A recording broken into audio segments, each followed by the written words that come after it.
Hello students of class 7th, welcome to Hindi व्याकरण class. Students, आज की क्लास में हम चैप्टर 3 के बचे हुए पार्ट को रीड करेंगे। लास्ट वीडियो में हमने चैप्टर 3 के फर्स्ट पार्ट में इन चीज़ों को रीड किया था, शब्दों के भेद, उत्पत्ति या स्रोत के आधार पर, और ये उसके जो छोटे छोटे पार्ट्स हैं, उत्पत्ति या स्रोत के आधार पर वर्गीकरण जो था इनका 5 प्रकार के होते हैं: तत्सम, तद्भव, देशज, विदेशी और संकर शब्द। और रचना के आधार पर कितने होते हैं? रूढ़, यौगिक, योग रूढ़ शब्द। इनको भी हमने रीड किया था। तो आज की क्लास में स्टूडेंट्स हम अर्थ के आधार पर रीड करेंगे। तो शब्दों को अर्थ के आधार पर किस तरह से वर्गीकृत किया गया है, आइए रीड करते हैं। अर्थ के आधार पर शब्द 2 प्रकार के होते हैं, सार्थक और निरर्थक। सार्थक शब्द कौन से होते हैं? जिन शब्दों का अपने आप में अर्थ होता है उन्हें सार्थक शब्द कहते हैं। ये व्याकरण सम्मत होते हैं, यानी कि जो शब्द कोई अर्थ निकालते हैं उन्हें सार्थक कहते हैं। जैसे जानवर, विद्यालय, मंदिर, पूजा, इन सभी शब्दों का एक मतलब होता है। और निरर्थक शब्द कौन से होते हैं? जिनका कोई मतलब नहीं होता है। आगे पढ़ेंगे, ठीक है। तो सार्थक शब्दों में क्या होता है? इसके अंतर्गत एकार्थी, अनेकार्थी, विलोम, पर्यायवाची, अनेक शब्दों के लिए एक शब्द, श्रुति सम, भिन्नार्थक शब्द, ये सारे शब्द किसके अंतर्गत आते हैं? सार्थक शब्द के अंतर्गत। निरर्थक शब्द कौन से होते हैं? जिन शब्दों का कोई अर्थ नहीं होता है परंतु भाषा में इनका प्रयोग किया जाता है। अक्सर हम अपनी बोलचाल की भाषा में कह देते हैं खाना वाना खा लिया, रोटी वोटी खा ली, कपड़े वपड़े पहन लिए, इस तरह की बातें करते हैं। तो कपड़े के साथ में हम वपड़े बोलते हैं, खाना के साथ में वाना बोलते हैं, रोटी के साथ में वोटी बोल देते हैं। तो ये वाद वाले जो अक्षर हैं जिनका कोई मतलब नहीं होता है लेकिन बोलचाल की भाषा में इनको बोल दिया जाता है, तो ये शब्द होते हैं निरर्थक, इनका कोई मतलब नहीं होता है। समझ गए?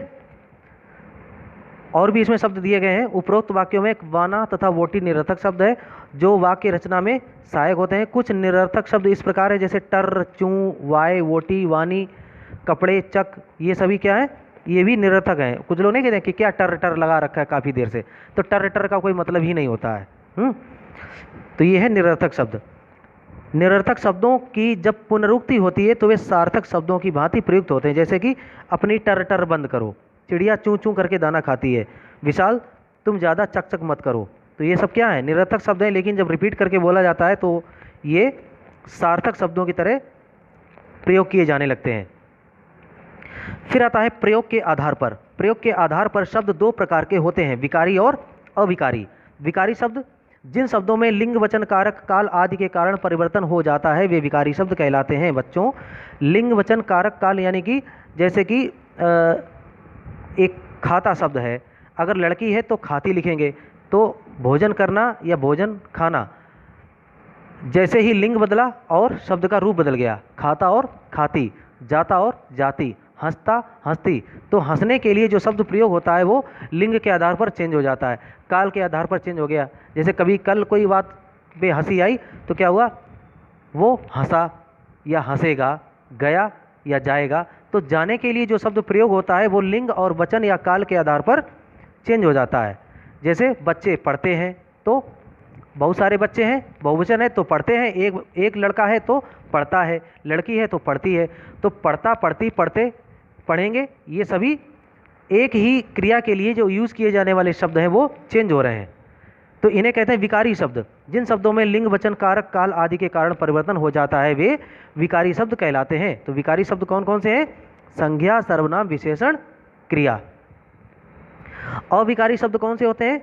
जिन शब्दों में लिंग, वचन, कारक, काल आदि के कारण कोई परिवर्तन नहीं होता है वे अविकारी शब्द के अंतर्गत आते हैं।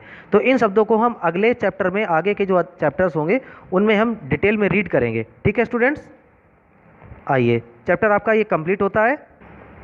कुछ इंपॉर्टेंट पॉइंट्स हैं, इनको हम दोहराएंगे, यानी कि इनको याद करेंगे। जैसे कि वर्णों के सार्थक समूह को शब्द कहते हैं। इंपॉर्टेंट चीज़ है ना, कोई पूछ दे या प्रश्न बनता है कि शब्द किसे कहते हैं, तो इसका उत्तर होगा वर्णों के सार्थक समूह को शब्द कहते हैं। शब्दों का वर्गीकरण 4 आधारों पर किया गया। कितने आधार पर किया गया? 4 आधार पर। तो जो भी ये पॉइंट्स हैं ये सब आपके पढ़ने के लिए आपको याद करनी, ये रिवीजन करना ज़रूरी है। ठीक है स्टूडेंट्स, इसके बाद है आपकी एक्सरसाइज। ये भी इसके जो ऊपर दिए गए हैं पॉइंट्स ये भी आपको पढ़ने हैं, और मौखिक प्रश्न आपको पता ही है, आपको रिटन में प्रोवाइड करा दिए जाएंगे ऐप में।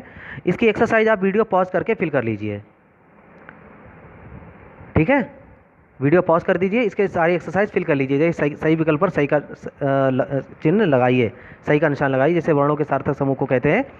पहले का आंसर होगा शब्द, दूसरा वाला, पहले का जो दूसरा ऑप्शन सही है, दूसरे का चौथा ऑप्शन सही है, तीसरे का तीसरा ऑप्शन सही है रचना के आधार पर, चौथे का पहला ऑप्शन सही है सर्वनाम, पांचवें का पहला ऑप्शन। ऐसे ही रिक्त स्थानों की पूर्ति उचित शब्द कीजिए, उचित शब्द से कीजिए। पहला है तत्सम, दूसरे में संकर। तो पहले में क्या फिल करेंगे? तत्सम, दूसरे में संकर। वीडियो पॉज करके फिल कर लीजिए। इसके बाद ये जो एक्सरसाइज है इसको भी आप वीडियो रोक कर फिल कर सकते हैं। ठीक है, साफ साफ दिख रहा है। यहाँ पर ये जो शब्द है ना, ये लिखा है तद्भव। ठीक है, अगर समझ में ना आ रहा हो, ये तद्भव है, ये विकारी, और पहले तीसरे में योग रूढ़, यानी कि ऐसे देख लो। दशानन शब्द योग रूढ़ शब्द का उदाहरण है। यहाँ पे योग रूढ़ भरेंगे, विकारी योग, एक मिनट, ऐसे देखो, मैं अंडरलाइन कर देता हूँ। ये है योग रूढ़, ऐसे योग रूढ़, ये विकारी, तद्भव। निम्नलिखित शब्द तत्सम शब्दों के तद्भव रूप लिखिए। तो इधर ये तत्सम शब्द दिए गए सारे, क्या दिए गए? तत्सम शब्द। इनके तद्भव रूप लिखना है। जैसे काष्ठ का काठ, कर्ण का कान, नींद निद्रा का नींद, आम्र का आम, कपोत का कबूतर, कूप का कुआं, अग्र आगे, आश्रय आसरा, उष्ट्र ऊंट। ठीक है, ऐसे ही इसको वीडियो पॉज करके आप फिल कर लीजिए। ओके, खेल खेल में जो एक्सरसाइज है ये आप स्वयं करेंगे। हिंदी भाषा में प्रयुक्त निम्नलिखित भाषाओं के दो दो शब्द लिखिए। तो आप अपनी बुक इसी चैप्टर में देख लो, जो अभी आपने रीड किया है इसी में मिल जाएंगे। अंग्रेजी भाषा के कोई दो शब्द लिख दीजिए, फारसी के दो शब्द, दो चीनी के, दो अरबी के, दो पुर्तगाली, दो तुर्की के। इधर क्या करना है, एक पजल दिया गया, दिए गए वर्ग में 10 तत्सम और 10 तद्भव शब्द छिपे हैं, उन्हें ढूंढकर अलग कीजिए। तो आप कर लेंगे ना, ये बहुत ईजी है। जैसे कि कपूर,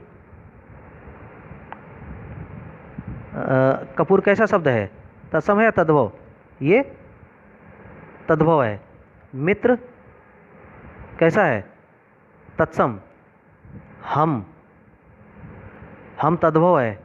ऐसे ही ये है रात्रि। इस तरह बहुत सारे शब्द हैं। जैसे ये तृण है, ये तत्सम है, वाष्प, ऐसे बहुत सारे शब्द हैं, आप सर्च कीजिएगा। ठीक है, आप पढ़ेंगे, इसको जब ढूंढेंगे तो आपको तत्सम और तद्भव शब्द सारे मिल जाएंगे। तो स्टूडेंट्स, आपका चैप्टर 3 एक्सरसाइज के साथ में कंप्लीट होता है। इसको आप पढ़िए, रिवीजन करिए और प्रॉपर अपना जो नोटबुक पे वर्क करते रहिए। ठीक है, ओके, टेक केयर, बाय।